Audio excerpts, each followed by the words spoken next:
ہم ایک بار ہی سہی دنیا ہمارے نام سے بیزار ہی سہی، لیکن ہم ان فضاؤں کے پالے ہوئے تو ہیں، گر یا نہیں تو یہاں سے نکالے ہوئے تو ہیں۔ اب یہاں ایک محبت کی جھلک کا احساس بھی ہوتا ہے، اور اس کے ساتھ ساتھ وہ جو ڈاؤن ٹروڈن پیپلز کے لیے ایک نئے نظام کے نقشے کی بات کی ہے، برسوں نئے نظام کے نقشے بنائے ہیں، تو ظاہر ہے کہ یہاں جو ہے وہ ایلیمنٹ، وہ عنصر ساحر کے یہاں ہمیں دیکھنے کو ملتا ہے، جس میں ہمیں حقیقی آزادی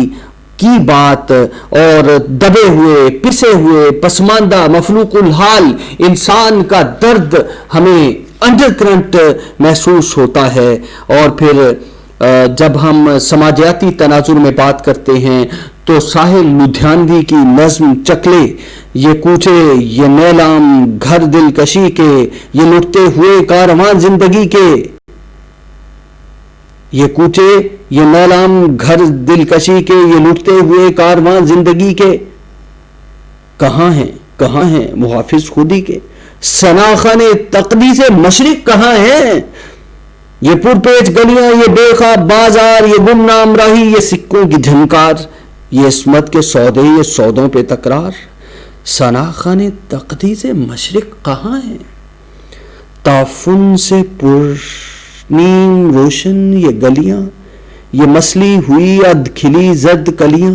یہ بکتی ہوئی کھوکھلی رنگ رلیاں، سناخان تقدیس مشرق کہاں ہیں، سناخان تقدیس مشرق کہاں ہیں، وہ اجلے دریچوں پہ پائل کی چھن چھن، تنفس کی الجھن پہ طبلے کی دھن دھن، یہ بے روح کمروں میں کھانسی کی ٹھن ٹھن، سناخان تقدیس مشرق کہاں ہیں، یہ گونجے ہوئے قہقہے راستوں پر، یہ چاروں طرف بھیڑ سی کھڑکیوں پر، یہ آوازیں کھینچے سے ہوئے آنچلوں پر، سناخان تقدیس مشرق کہاں ہیں، یہ پھولوں کے گجرے یہ پیکوں کے چھینٹے، یہ پھولوں کے گجرے یہ پیکوں کے چھینٹے، یہ بے باک نظریں یہ گستاخ فقرے، یہ ڈھل کے بدن اور یہ مدقوق چہرے، سناخان تقدیس مشرق کہاں ہیں، یہ بھوکی نگاہیں حسینوں کی جانب، یہ بڑھتے ہوئے ہاتھ سینوں کی جانب، لپکتے ہوئے پاؤں زینوں کی جانب، سناخان تقدیس مشرق کہاں ہیں، یہاں پیر بھی آ چکے ہیں، جواں بھی، تنو مند بیٹے بھی، ابا میاں بھی، یہ بیوی بھی ہے اور بہن بھی ہے، ماں بھی، سناخان تقدیس مشرق کہاں ہیں، مدد چاہتی ہے یہ حوا کی بیٹی، یہ شودھا کی ہم جنس رادھا کی بیٹی، پیغمبر کی امت زلیخا کی بیٹی، سناخان تقدیس مشرق کہاں ہیں، بلاؤ خدایا نے دین کو بلاؤ، یہ کوچے یہ گلیاں یہ منظر دکھاؤ، سناخان تقدیس مشرق کہاں ہیں، سناخان تقدیس مشرق کو لاؤ، سناخان تقدیس مشرق کہاں ہیں۔ یہ وہ انداز ہے جو ایک عورت کو لے کر، عورت کے سلسلے میں ایک تاثر ساحل لدھیانوی کے یہاں ہمیں درد بھرے انداز میں کرب کی کیفیت میں دیکھنے کو ملتا ہے۔ اور پھر جب ہم سماجیاتی تناظر میں ساحر کے کلام کا مطالعہ کرتے ہیں تو پھر ہمیں تاج محل کا بھی ذکر کرنا پڑے گا۔ تاج محل ظاہر ہے کہ ظاہری شکوہ، تاریخی حوالہ، بلندی، عروج اور پھر زوال کی داستان، ایک طرف طاقت اور مال و زر کے لامتناہی سلسلے تو دوسری طرف خالی ہاتھ انسان جو زندگی کی بنیادی آسائشوں سے محروم۔ تاج محل، تاج تیرے لیے ایک مظہر الفت ہی سہی، تاج تیرے لیے ایک مظہر الفت ہی سہی، تجھ کو اس وادی رنگی سے عقیدت ہی سہی میری محبوب کہیں اور ملا کر مجھ سے. بزم شاہی میں غریبوں کا گزر کیا مانی, سب جس راہ پہ ہو سطوت شاہی کے نشاں, اس پہ الفت بھری روحوں کا سفر کیا مانی. میری محبوب پسے پردہ تشہیر وفا, تو نے سطوت کے نشانوں کو تو دیکھا ہوتا, مردہ شاہوں کے مقابر میں بہلنے والی اپنے تاریک مکانوں کو تو دیکھا ہوتا. ان گنت لوگوں نے دنیا میں محبت کی ہے, کون کہتا ہے کہ صادق نہ تھے جذبے ان کے, لیکن ان کے لیے تشہیر کا سامان نہیں, کیونکہ وہ لوگ بھی اپنی ہی طرح مفلس تھے. یہ عمارات و مقابر, یہ فصیلیں, یہ حصار, مطلق الحکم شہنشاہوں کی عظمت کے ستون, سینہ دہر کے ناسور ہیں, کوہنا ناسور جذب ہے ان میں تیرے اور میرے اجداد کا خون. میری محبوب انہیں بھی تو محبت ہوگی جن کی سنائی نے بخشی ہے اسے شکل جمیل, ان کے پیاروں کے مقابر رہے بے نام و نمود,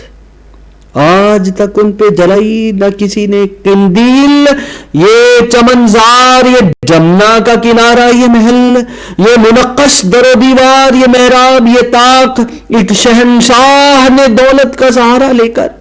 ہم غریبوں کی محبت کا اڑایا ہے مذاق. میری محبوب کہیں اور ملا کر مجھ سے. اس میں کتنے ہی سوالات ہیں جو ایک عام انسان کی زندگی اور اس کی سماجی صورتحال سے جڑے ہوئے ہیں. ظاہر ہے عورت کا بھی ایک پیکر ساحل لدھیانوی کہ ہاں ہمیں دیکھنے کو ملتا ہے, لیکن اس کا ایک ایسا مجبور اور بے بس روپ ہے جسے طوائف کے نام سے جانا پہچانا جاتا ہے, اور اس عورت کی تصویر میں بھی بکنے اور بیچے جانے کا تصور اتنا غالب ہے کہ اس کے حسن کی طرف خیال بھی نہیں جاتا. وہ تو محض ایک ضرورت کی تکمیل ہے, ایک وقتی تسکین کا ذریعہ, اور یہ سوچنے کی فرصت کسے ہے کہ یہ ذریعہ خود بھی انسان ہے اور انسانوں جیسے جذبات اور ضروریات رکھتا ہے. انسان ہی انسان کا دشمن ہے, انسان ہی انسان کا دوست ہے, انسان ہی انسان کے لیے ہلاکت کا سامان کرتا ہے, اور وہ بھی انسان ہے جو انسان کے لیے خیر کا سامان کرتا ہے. ساحر کی زندگی کو دیکھیں تو جہاں عورت کا ایک تصور ان کے ہاں ابھرتا ہے, اسی کے ساتھ ساتھ یعنی وہ عورت جو نہ جانے کس طرح کی صورتحال کے تحت ان کی نظم چکلے میں ایک کرب کی حالت میں, ایک دکھ کی حالت میں ابھرتی ہے, اسی کے ساتھ ساحر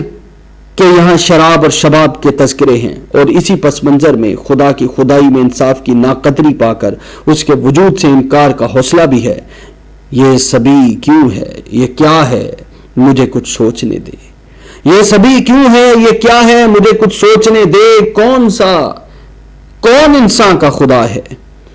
مجھے کچھ سوچنے دے. یہ سبھی کیوں ہے, یہ کیا ہے, مجھے کچھ سوچنے دے. کون انسان کا خدا ہے, مجھے کچھ سوچنے دے. یہ ساحل لدھیانوی کی نظم مجھے سوچنے دے. اور پھر اسی طرح یہ شعر دیکھیے کہ عقائد وہم ہیں, مذہب خیال خام ہے ساقی. عقائد وہم ہیں, مذہب خیال خام ہے ساقی. ازل سے ذہن انسان بستہ اوہام ہے ساقی. ابلیس خندہ زن ہے مذاہب کی لاش پر, پیغمبران دہر کی پیغمبری کی خیر. انسان الٹ رہا ہے رخ زیست سے نقاب, مذہب کے اہتمام میں فسون پروری کی خیر. الہاد کر رہا ہے مرتب جہان نو, دیر و حرم کے ہیلائے غارت گری کی خیر. طرح نو. اب اس میں ہمیں یورپ کی زندگی کی وہ ترقی بھی نظر آتی ہے جو الہاد کر رہا ہے مرتب جہان نو, نئے جہان کی یعنی کفر یا الہاد جو ہے وہ نئے جہان کو ترتیب دے رہا ہے. اور ساحر کے یہاں جو ہے ہمیں وہ صورتحال نظر آتی ہے جو مشرق اور مغرب کے درمیان ایک طرف جو ہے وہ اقتصادیات نفسیاتی سطح پر جو ہے وہ زندگی اپنے عروج پر ہے تو دوسری طرف جو ہے زندگی اپنے عروج پر نہیں ہے. یا پھر ان کا یہ شعر دیکھیے، میرا الحاد تو ایک لعنت تھا سو ہے اب تک، میرا الحاد تو ایک لعنت تھا سو ہے اب تک، مگر اس عالم وحشت میں ایمانوں پہ کیا گزری. تو یہ ساحر لدھیانوی کا انداز ہے اور ساحر لدھیانوی کی سماجیاتی زندگی کا ایک سلسلہ ہے جو ہمیں دیکھنے کو ملتا ہے. ظاہر ہے کہ سماج کا ایک پورا ایک میکانزم ہے، سماج کی ایک پوری حرکیات ہے، ان حرکیات میں ایک طرح کی فضا متشکل ہوتی ہے، ایک طرح کا ذہن و فکر تشکیل پاتا ہے، اور اس میں ہم دیکھتے ہیں وہ فیض احمد فیض ہوں، وہ مخدوم محی الدین ہوں، وہ جانثار اختر ہوں، وہ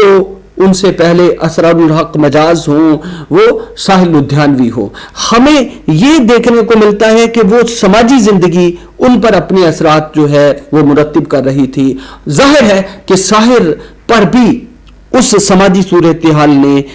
گہرے اور دور رس اثرات مرتب کیے، اور وہی سماجی صورتحال اگر ہم اس کو کھنگالنا چاہیں یا اس کی تعبیرات کرنا چاہیں یا ان کے کلام میں سے اس کے سیلینٹ فیچرز واضح خد و خال کو اگر تلاش کرنا چاہیں تو یقیناً ہمیں ساحر لدھیانوی کے کلام میں غواصی کرنا ہوگی، اور پھر بٹوین دی لائن، بین السطور، انڈر کرنٹ مفاہیم ہمارے سامنے آ سکتے ہیں.